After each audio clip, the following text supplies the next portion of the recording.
pasyalan na para kang nag-time travel. Wow! Dahil bukod sa nature, adventure at outdoor activities, matututo ka rin ng iba't ibang tradisyong Pinoy. Silipin na natin ang pinakabagong edutainment destination sa Alfonso, Cavite. Laila, napaka-exciting naman ito. Aba, napa-reminisce ka ba ng childhood mo dyan?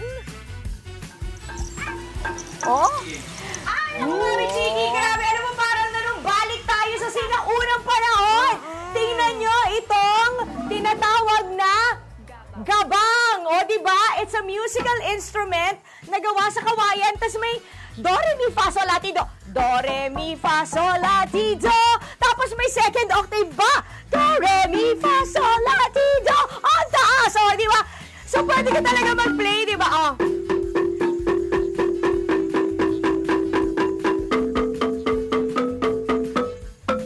Yun lang ang alam ko, pang chopsticks. O, diba? Pang imported na. Pero, ayun na.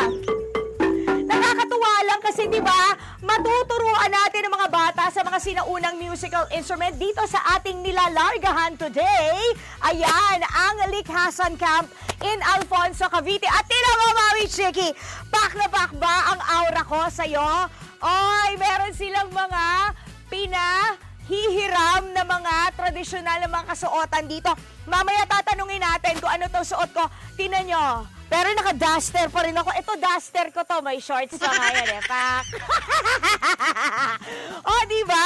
Hindi, ang totoo yun, hindi lang kasi talaga kasya yung palda. Kaya buti na lang maganda rin yung duster ko. Bumagay naman, diba, Mami Chiki? Okay, tapos ito, tingnan nyo.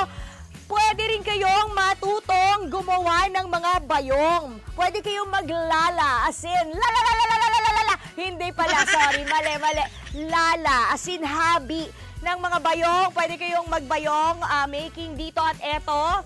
Magandang umaga sa inyong dalawa. Kamusta naman ang inyong gising ngayon? Kasi alam nyo ba, lahat ang salita nila dito ay purong Tagalog. O, di ba? Ano naman ang maaaring gawin dito sa inyong istante? Maaari ba tayong gumawa ng tsaa dyan? May mga tinuyot na dahon. At pwede ka rin bang gumawa ng mga paso? Pwede! O, di ba? Ang dami activities na pwedeng gawin. Ang mga chikiting dito, ang pinakang main objective, para tumigil sila. Pati na rin tayo, mga young at heart, na, ayan, alam niyo yung kaka-cellphone niyo yan? Tigilan niyo muna yan dito sa Likhasan. Kausapin natin si Ma'am Maffin Fajardo. Ma'am Maffin, dito tayo. Good morning. Ma'am Maffin Fajardo, na ang ganda rin ng suot. Siya po ang Sales and Marketing Manager ng Likhasan Camp. Magandang umaga sa iyo, ma'am. Good morning, Ikaw ba ay kapatid. nakatulog? Yes, at dahil excited ako para dito sa ating Likhasan Okay. Camp. Ma'am, kwentuhan mo kami. So, ang daming activities na dito pa lang, busog ka na. Yes. Pero malaki kasi ito. Tingnan nyo ha. Pakipan lang po doon, Tito Eder. Tingnan nyo, may mga paganyan-ganyan pa. Sabi ko sa inyo, para talaga tayong Ibang bansa. rewind sa ating mga prehistoric era. Noong hindi pa nare-rediscover ang Pilipinas ng mga Espanyol. Okay, ma'am, bakit ganito yung tema? Naobserbahan niyo yung mga kabataan ngayon, yung generation ngayon ay talagang nakatutok na sa social media. Ay, naku, totoo yan. Sa cellphone, sa Nagbe-brain computer. rot na nga yung Kaya iba, gusto di ba? namin ibalik yung dati batang Pilipino noon, yung mga tradisyon at kultura natin noon. Oh. At the same time, gusto namin sa kanila ipakita yung SDG goal dahil ang Likhasan Camp is SDG. SDG focus, Okay. Sustainable Development Goal. We are Sustainable Development Goal. Ano po yun ibig sabihin nun? So, bali yung Sustainable Development Goal is that may 17 SDG tayo Okay. with the United Nations. Okay. Sa bawat area natin dito is lahat ito is SDG focus. So ibig sabihin, ito ay compliant din do sa DepEd. Tama Yes, po ba, ma'am? align Ang galing kami. Ang naman. Likhasan ay ginawa para i-align sa DepEd curriculum para makatulong sa ating mga estudyante na hindi lang sila sa classroom Oo. natututo, kundi dito sa Likhasan Camp sa mga activity hanggang sa nag-e-enjoy sila. Ang galing naman kasi nga ako rin nag-i-enjoy na eh. Alam niyo, Yes. project ko to nung grade 5 ako eh. O, Yes. di ba?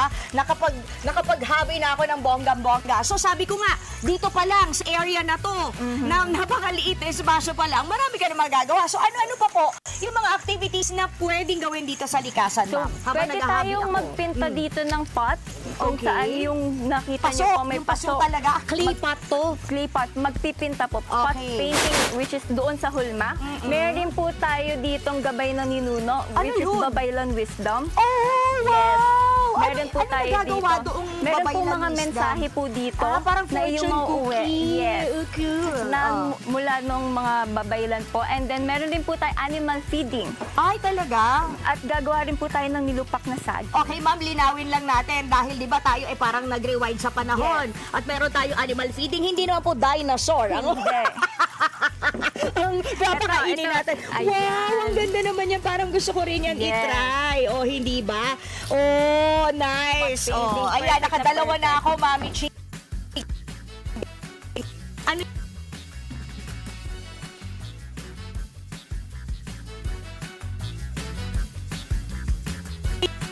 Walang tubig. Paano to?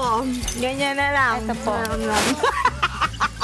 Pero ma'am, ano po yung pinakang patok na activity sa mga bata? Kasi 'di ba, in fairness, kayo po ay parang 3 buwan pa lang nakakabukas, tama Actually, ba? nung June 20 pa lang po Ay, kami wala pa nagbukas. palang 3 buwan. Yes. Eh di, June, July, wow! Kakabukas lang po. Ano yung, okay, so sa obserbasyon nyo, ano po yung pinakang na-enjoy ng mga bata? Ang pinaka na activity? na-enjoy ng bata dito ay yung pagsasama-sama nila ng pamilya. Tulad dito, sa Okay. paglalala nila. Oo. Pag nilupak ng saging dahil natututunan nila yung mga dating tradisyonal na ginagawa ng mga Pilipino. Pagbabanding. Yes. Pero ma'am, alam mo kanina, alam nyo Mami Chiki, mga kapatid, ano, nakita ko sa taas, meron pa kayong mga... Zipline. Oo. Sa Limbay. Yan, para sa mga adventurous na mga kapatid natin at hindi lang Arangkada. yun. Arangkada ang tawag. ATV. Oh, ang galing. Talaga tinagalog. At hindi meron ba? din kami dito 7 man-made falls. Talaga? Kaya mamaya pag naglibot tayo, makikita mo yung iba't iba nating man-made falls. O, galing. Tapos, alam mo, Mami Chiki, ang nakita ko pa kanina, ang bongga, kasi yung mga laro na hindi na yata Yes. alam ng mga bata ngayon, gaya ng palusebo, di ba? Meron silang Kadang-kadang. mga... Ayun, kadang-kadang yung parang naka-stilts May na to sungka rin tayo dyan. Sungka! Uy, Yes. nakakamiss yun. Alam nyo, eto ha, baka pagtawanan nyo ako, hindi talaga ako marunong magsungka. So ngayon sa tingin ko ay matututo na akong magsungka habang hindi pa ako tapos sa aking dinidesign. Mamaya mas gagandahan pa natin, lalagyan natin ng mga bulaklak na ganyan. Pero alam nyo ba na dito ay pwede ka ring magluto ng tradisyonal? Yes, Wow! traditional way. O, gaya ng Nilupak na saging. wow! Gagawa tayo ng nilupak na saging mamaya, Mami Chiki. Tapos, papatikim ko sa inyong lahat sa studio para malaman natin kung pasado na ba ako o hindi. At meron din tayong sampagita ice cream dito. Ayun! First in the Philippines. Uy, kakainin natin yung sampagita ice cream. Ang kauna-una. Samantalang dati, Ice cream. pinipitas-pitas ko lang yan sa aming bakuran. Napakaraming activities dito, Mami Chiki at mga kapatid. So, wag kayong bibitaw dahil babalik kami.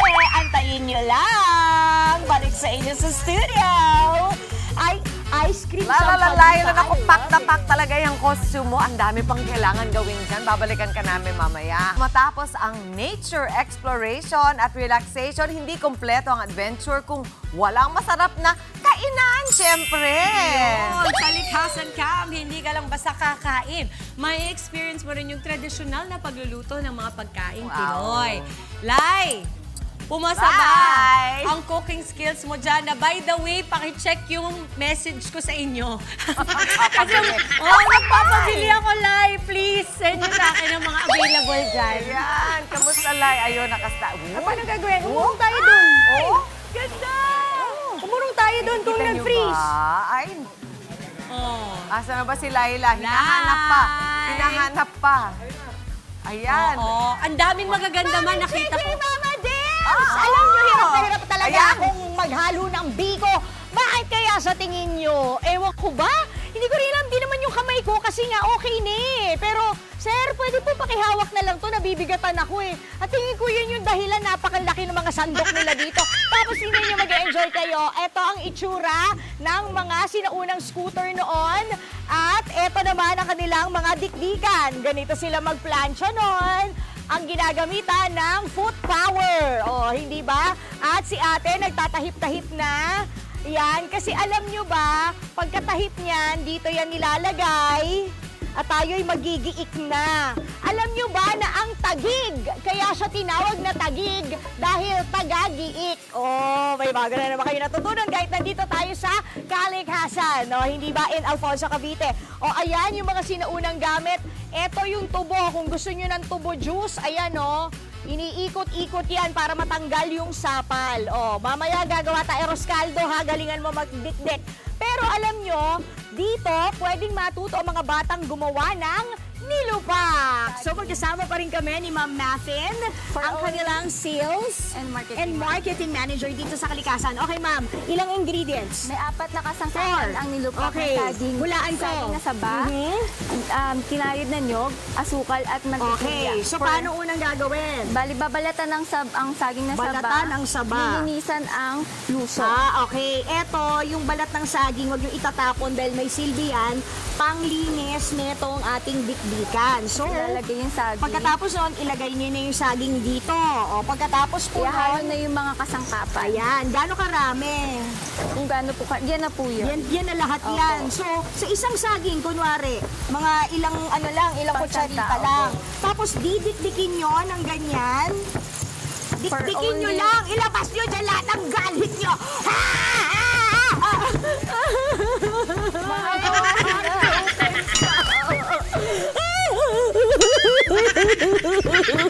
Ay, sorry, mali. Okay, pagkatapos dahil dikdik na, anong Lalagay na gagawin? natin dito sa dahon na may mantikilya. Ayun, tapos ready to eat na yan? Opo.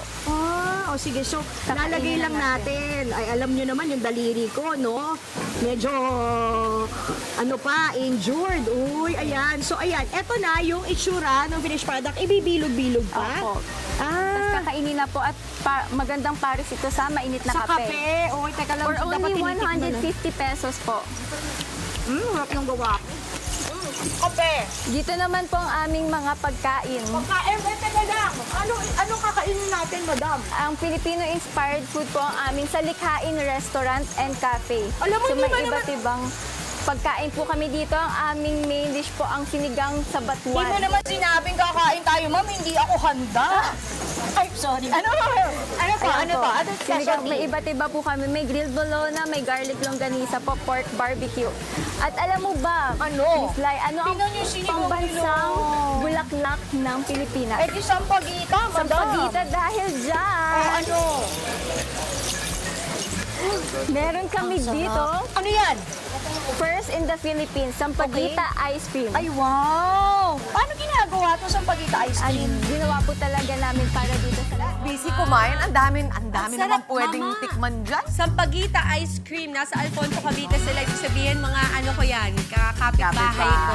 Ay, naku, mag-enjoy ka dyan, Laila. Maraming salamat sa'yo. Thank you, Lai! Mga kapatid, Dimples Romana po, maging maalam at may pakialam sa mga napapanahong issue at headlines. Mag-follow na po at subscribe na sa social media pages ng News 5.